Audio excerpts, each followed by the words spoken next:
everyone! Ako po si Deborah at ito ang OzoMed Overcomer's Journey. Sa episode na ito, babalikan natin ang healing stories at overcoming journey ng mga pasyente dito sa OzoMed Wellness Clinic. At mula dito sa Batangas City, natunghayan natin last year ang kwento ng mag-asawang senior citizens na napagtagumpayan ang sunod-sunod na pagsubok sa kanilang pagsasama at pananampalataya. Paano nga ba nila hinarap ang hamon ng kanilang mga sakit? Panoorin natin ang testimony na to.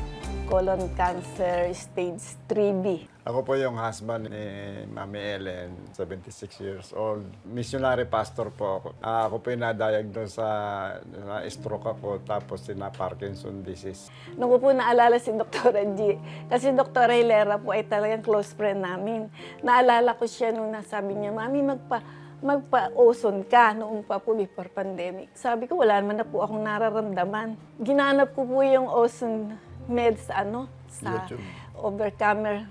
Ang nakita ko po ay yung pong nagbara ang puso na nawala sa ozone, yung pong pulis. Sabi ko, ay talagang dapat ay tayo yung magpa-ozone na dahil para ako'y ma-opera. Sa ozone therapy, para bang na-repress yung brain ko, na-repress yung heart ko. Sabay-sabay na problema sa sakit.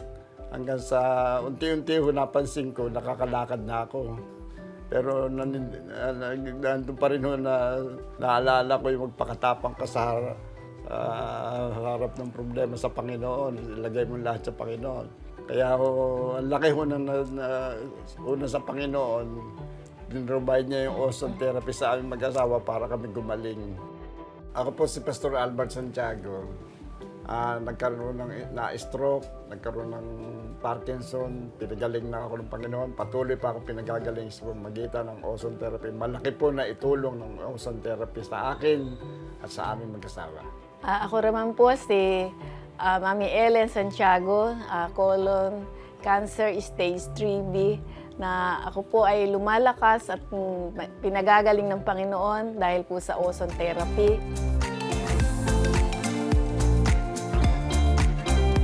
At matapos ang isang taon, kasama na po natin muli si Mami Ellen at Pastor Alberto. Hello po! Kamusta po kayo? Okay naman, mabuti sa awa ng Panginoon. Balikan po natin yung journey ninyo. Ano po yung naramdaman ninyo nung nalaman niyo po na meron po kayong diagnosis? Siyempre po, magkaiba po kayo. Meron po kayong Parkinson, tapos kayo po, nagkaroon po kayo ng colon cancer.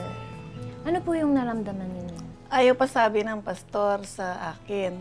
Yung doktor mismo nagsabi sabi niya, Mami, ano ba ang sakit ko? May cancer ka kailangan operahan ka. Ano lang naman sa akin, hindi naman bigla lang ako ganun po. Okay lang po kung ano yung diagnose niyo. Ang umano sa akin, kung kalooban ng Lord ba na ako'y gumaling, di salamat. Sa langit naman ako pupunta Wala akong anxiety na. Kasi parang sa nararamdaman ko at saka yung research ko, talagang alam ko may cancer na ako. Kaya hindi ako nabigla. Ang nabigla ang pastor. Ayun nga po, paano Siya po ba nabigla. nalaman ni Pastor? Sabay po ba yun? Ako ang kumuha ng resulta sa ospital ng biopsy. Kasama ko yung anak kong panganay na babae. Nasyak ako. Opo. Kasi siyempre salitang cancer nakakatakot Opo. Nakalagay pa stage 3B. Opo. Ako, sabi ko sa Panginoon, Panginoon, ano ba itong pinararanas mo sa amin nito? Hindi ako makakibo, hinihimas ako sa likod doon. Kasi hindi siya makadalaw sa amin. Kasi di ba bawal ang senior na magbantay. Kaya nag-iisa lang ako sa hospital Kaya siya nasa bahay, ako nasa hospital. Wala rin naman ako madaingan dahil yung young people ko, bata pa. Iba kasi yung katabi mo, asawa mo pag may sakit ka at na-hospital ka at na-operahan ka. Kaya ang ginagawa ko na lang, nakikinig ako ng mga gospels. Kaya yung goodness of God, yun araw-araw halos pinapatugtog ko. Pray ako ng pray.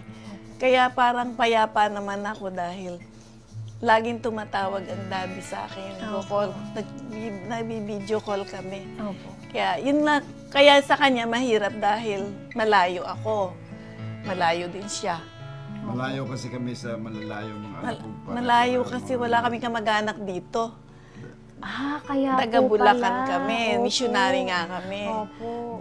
Andun lahat ang maming mga kamag-anak sa Bulacan. Grabe po. Ganun. Paano po yun, Pastor? Siyempre, parang si Mami, payapang-payapa. Kayo po, parang... Eh ako naman yung nag-iisa sa bahay kasi Opo. dalawa lang kami, wala Opo. akong kasama sa bahay. Hirap na hirap talaga ako. Paano nyo po nalagpasan yung Eh, challenge? ang unang pumapasok sa akin manalangin sa Panginoon. Sabi ko, Panginoon, ikaw naman ang pag-asa, ikaw naman ang source ng buhay, dapat kagalingan. Tama po. Kaya mo naman paggalingin ng asawa ko. Ngayon, sabi ko, pagalingin mo, gusto ko pa mabuhay kasi mahal na mahal ko yan. Para kami paglilingkod namin sa Panginoon, magtuloy-tuloy. Kasi ang agreement namin ng Panginoon, na agreement ko sa Panginoon, kundi ko, buhayan kami ng 100 years. So, Amen. pareho kami dalawa. Amen. Para makapaglingkod sa Panginoon at makapaglingkod sa mga tao na nangangailangan. At grabe po, 100 years old club in Jesus' name. Tumawag nga yung anak kong pastor sa Bulacan. Kasi sabi niya, Mami, ano ba? Cancer daw ang sakit mo. Opo. Sabi ko, oo anak. Sabi ko ganun. Ano nararamdaman? Wala.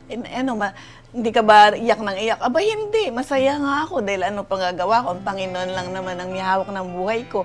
Kung gusto niya akong kuhanin, ano magagawa ko? Pero inihiling ko kako, ay tawa ako ng tawa sa telephone. Grabe, tawa pa po ng tawa si Sabi Mami. ko gusto ko rin kako gumaling ako dahil kawawa naman ang daddy. Pero kung gusto ka ako ng Lord, ano magagawa ko? Sabi niya, ako alalang-alala. Ikaw naman pala kang inaalala ko. Wala naman pala hindi naman pala kang nag-aalala sa sakit mo. Tapos sabi niya sa sermon niya, sinasama niya ako doon sa sermon niya.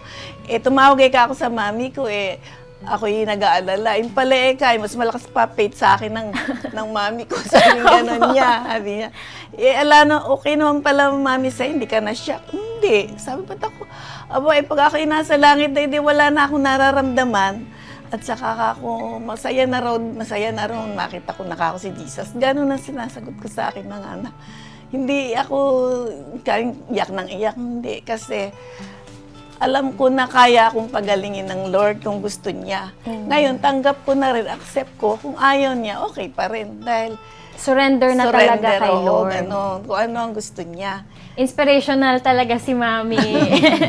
Nakakahawa po kasi ang faith, di ba po, kapag may pinagdadaanan. Paano po yun, Pastor? Di ba, syempre, sabay po kayo. Ano po yung, parang kinwestiyon niyo po ba si Lord na bakit Nagtanong din ganito ako, hindi sabay? naman Pastor, naiwasan nagtatanong. dahil, Ako Kasi hindi. nag-iisa ako sa bahay. Opo.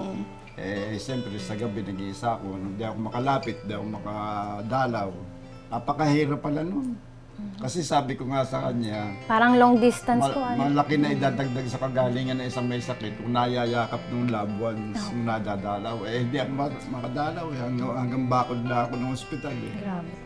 Sabi ko sa Panginoon, ito ba ang price namin sa paglilingkod sa iyo? Umiyak ako tahimik naman ang Lord. Hindi ko may Hindi siya kumikibo. Pero nakikita namin yung himala. Nag-provide siya ng mga tao na sumusuporta sa expenses namin. Yun na nagpapasigla Hindi sa amin. nagkukulang. Lalo kaming Sabi ko, bubuhayin pa kami ng Lord kasi nagbibigay siya pampagamot, pampabili ng pagkain, challenge din yung faith namin. pambili ng mga foods. Teka na, nagbibigay talaga sa amin na ginagamit ng mga tao. Dami pong miracle si Lord na parang nakita niyo po. Noon nga ako nasa ospital, sabi ng nurse, alam mo mami, may mga kasabay ka na na-opera dyan Yung isa ka, namatay na Grabe po. Sabi, ikaw, fighter ka Alam namin na ikaw gagaling Bakit ka ako? Kasi hindi ka naman daing nandaing Ngayon naman po na madami pong syempre yung paniwalang-paniwala sa inyo pong testimony at marami po kayong nai-inspire. Ano po yung pinakamahalagang aral na natutunan niyo dito po sa journey ninyo ng pagpapagaling? Una, lalo kang napalapit kami sa Panginoon.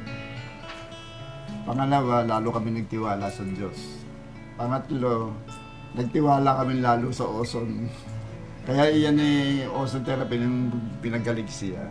Tsaka ako sa stroke at tsaka ini-endorse namin sa maraming tao. Sinasabihan namin yung Lahat ng mga friends ko kaibigan sa namin. Facebook na may mga sinishare ko yung Ano naman po yung message of encouragement nyo sa ating pong mga viewers? Ang message namin, huwag sila mawawalan ng pag-asa. Una, Panginoon ang source.